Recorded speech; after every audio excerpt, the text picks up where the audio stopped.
what's going on, guys? So, the last big Flash trailer dropped recently, or at the very least, I think it's the last big Flash trailer, and it was honestly pretty good.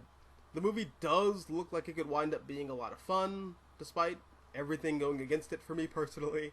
I'm not the world's biggest Barry Allen fan. I don't hate him, but this decades-long multimedia push to make Barry relevant in the public eye at the expense of the rest of the Flash family just didn't do any favors for him in my book. But even still, as far as casting goes, I'm still not sold on Ezra Miller as Barry Allen. As much as I like the Snyderverse, Ezra's casting is just one of those things I didn't agree with. And to top it all off, this movie is an adaptation of Flashpoint. Just like every other adaptation of The Flash over the past 10 years. Because apparently, it's the only Flash story that exists as far as pop culture and DC Entertainment are concerned. And that brings me to the topic of today's video. Here's what I feel are the top 5 Flash comics that aren't Flashpoint. So without further ado, number 5, Flash Rebirth by Geoff Johns and Ethan Vince Guyver. Now I put this one at the top of my list to filter out anyone who thought this video was just going to be me whipping Geoff Johns' balls for 10 minutes. But no, I genuinely like Geoff Johns' run on The Flash, for the most part. And ironically, as much as I don't like Flashpoint, I really like the comic that lays a lot of the groundwork for it. So Flash Rebirth came off the heels of Final Crisis by Grant Morrison, J.G. Jones, and Doug Mank. And oh my god, dude, I could talk about Final Crisis for hours. But it's a really cool comic book event. It's one of my favorites personally. And I think it's best known for two things. Them being the death of Batman and the multiverse coming back. Again. I mean, that's a whole thing. DC's multiverse collapsing and then coming back and then collapsing again. Rinse, wash, repeat. But that's just life as a DC Comics fan. You get used to it. Anyways, something that's often forgotten about Final Crisis is that it's the story that brings Barry Allen back from the dead after he'd been dead for close to 25 years after his sacrifice in Crisis on Infinite Earths back in 1986. And in Flash Rebirth, we see Barry Allen trying to acclimate to the 21st century, as well as the brand new DC universe, and some people are more than happy that he's back, and others are a little less than enthusiastic. But the story mainly revolves around Barry and the rest of the Flash family realizing somewhat violently that Barry Allen came back from the dead wrong.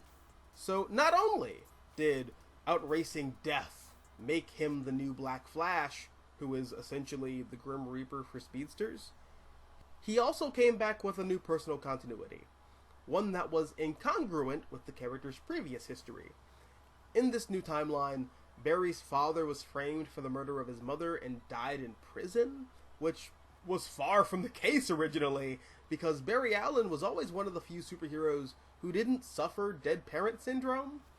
But as we later find out, and as I'm sure everyone is painfully aware at this point, it was me, Barry. I jerked you off at super speed so it'd seem like you nutted at just a woman's tongue. And again, I genuinely enjoyed this comic book series, and despite the fact that it lays the groundwork for the ass-backwards clusterfuck that is the current state of the DC Universe, you can also just read this as an epilogue to Geoff Johns' original run on The Flash, because in a lot of ways, it does close the loop of the Wally West-Barry Allen dynamic, which so much of the 90s and early 2000s Flash comics hinge on thematically. Number 4, The Human Race by Grant Morrison, Mark Miller, Paul Ryan, and Ron Wagner. Alright, now this story came out in the 90s, so that means that this is a Wally West classic. Wally West is the third Flash within the Flash legacy, and like I said, this story was written by both Grant Morrison and Mark Miller. Grant Morrison, obviously well known for All-Star Superman, Justice League of America, The Invisibles, Klaus, and of course, their legendary run on Batman. And Mark Miller is probably most well known for Kick-Ass, Superman Red Son, Jupiter's Legacy, and the Magic Order. Together, these guys told a whole series of what I think is safe to say some of the most unrestrained, imaginative Flash comics that I think I've ever read. But one of my favorite stories from them is the human race. So, okay, the story opens with a dying alien named G-Force crash landing into the heart of Keystone City and telling everyone around him that he failed his world and that the Flash is humanity's only hope. And then these big-ass, Jack Kirby-looking, giant chair-sitting, ultra-dimensional gambling gods fold themselves into 3 dimensions and in the middle of Keystone City Square issue the planet Earth an ultimatum. Offer up their fastest running champion to compete in a race that spans time and space, or die. Show me what you got. I want to see what you got. So naturally, the Flash is selected in a unanimous vote, and when Wally gets to the starting line at the edge of the universe on an alien planet somewhere, he comes across his opponent, who's the 6-time running champion of this death race, who turns out to be his imaginary friend from when he was like 6.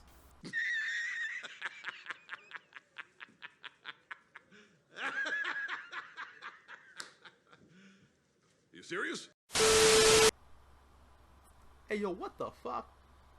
Okay, so saying it out loud does kind of make it sound stupid and silly, but this is one of those crackhead concept meet unlawfully expert executions kind of situations. And if you're familiar with either Grant Morrison or Mark Miller, you know that these guys have a history of taking some of the most absurd ideas and making them work better than they have any right to. Also, the art by Ron Wagner and Paul Ryan is amazing.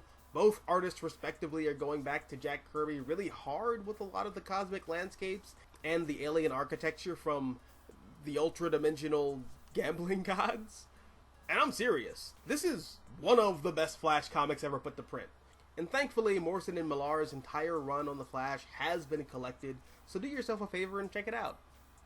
Number 3, The Flash 50th Anniversary Special. So, this is a time travel anthology that spans 800 years with 2 points of connection. The first being John Fox, a historian from the 27th century who tries to go back in time and recruit one of the 3 Flashes, Jay Garrick, Barry Allen, or Wally West, to come back to the future with him and save Central City from a massive disaster that only the Flash can stop. And the other being this very pitiful story about this guy named Professor Fallout. And Professor Fallout is a supervillain who was created for this one story in particular, and we just see him over the course of 4 decades just getting the absolute dog ass beat out of his soul by every Flash of every generation, with each defeat being more brutal and crushing than the last. And through John Fox, we get to see a window into a classic adventure told in the style of what an average Flash story would have been through each of the 3 eras. The first is a classic Golden Age story with a lot of Golden Age sensibilities. It's kind of goofy and fun, but there's a really interesting modern twist that ties back to a lot of real-world politics of the day regarding the Red Scare. Then we get to the Silver Age with Barry Allen as the second Flash, and it's a very Art Deco retro punk kind of story. It captures the spirit of the Silver Age very well, I think. It's colorful, it's dynamic, and it's egregiously over the top. But it's also a story that hinges on Barry Allen trying to make his relationship with his girlfriend Iris work out, and him balancing his double life as a superhero, just like a lot of those Silver Age Flash comics are. And then we get to the present day of 1990, and this is where we meet Wally West, who, at this point in time, was a millionaire, but then lost everything, and now he's just living in this crappy apartment in Keystone City. And unlike the other 2 Flashes, Wally has a public identity. So he's kind of a celebrity, but like a C-list celebrity at best, and he's just trying to live up to the mantle of the Flash, but it's a little difficult because the guy before him, Barry Allen, died saving the multiverse, and it's kind of a tough act to follow. Anyways, these 3 stories are all written and drawn by different creative teams, and they all do a great job of giving you a rundown of each of the 3 Flashes. And if you want to check this story out, you can find it in the first volume of The Flash by Mark Waid, In fact, I think it's the first story in there, so have at it. Number 2, Eclipsed by Jeremy Adams, Fernando Persin, and Jeremy Cox. Now, this is a fairly recent story from the current run on The Flash, which in my opinion is one of the most underrated comics that DC's publishing right now. This follows Wally West after returning from being lost in the Speed Force for like 10 years, and now that Wally's back, he has a new job, working for Mr. Terrific at his tech firm as an engineer. He's living in the suburbs with his wife and children, and one day, just out of the blue, this massive spear just falls out of the sky and into the heart of Central City, and Wally, alongside Superman and Mr. Terrific, go to investigate it. And the spear has this bizarre energy reading to it. It's clearly not of an earthly origin, and it makes whoever touches it or stands near it for any amount of time kind of an asshole. And it does that because it's feeding off of the negative energy that's surrounding it, so much so to the point where it calls to every supervillain in the DC universe, and it gets to a point where the Flash is pulled into a two-dimensional subspace by Dr. Fate, who recruits the Flash on a mission to save Jim World from Eclipso. And if I've completely lost you with that last sentence, that's fine. Jeremy Adams does a great job of shorthand explaining what Jim World is and who Eclipso is. He's basically one of the 800 versions of Satan who exist in the DC universe. And Jim World is, to my best understanding, a magical princess epic fantasy planet that exists somewhere between the DC multiverse, with a horrifying Game of Thrones style history behind it. Anyways, the story is really fun, and Jeremy Adams also plays around with the medium of comics itself. There's an issue where Dr. Fate makes the Flash aware of the fact that he is a comic book character, and it's a whole issue that's interactive, where you have to flip the comic upside down and you see Dr. Fate and Wally crashing through panels between time, and you have to blow on the pages to turn the lights off in the next page and stuff like that. It's extremely creative, and I just love when comics do stuff like that. And for that alone, it wound up being one of my personal favorite Flash comics. And coming in at number 1 is The Return of Barry Allen by Mark Waid and Greg LaRocque. Hands down, as far as I'm concerned, the greatest Flash story of all time. So, at this point in time, Wally West had been Flash for just about 8 or so years. Granted, this is real time, so in comic book years, give or take some GameStop math, that's probably, 9 months max? Anyways, Wally has been the Flash for a while by this point, but there were still some Flash fans who were on the fence. This comic was, for all intents and purposes, a shit or get off the pot moment for Wally West, as well as Flash fans on the whole. So, it's Christmas Eve. Wally West and his wife Linda Park, although they weren't married yet, are hanging out with Jay Garrick and his wife Joan for the holidays. And out of nowhere, Barry Allen knocks on Jay Garrick's door. And as far as everyone's concerned, this is a Christmas miracle.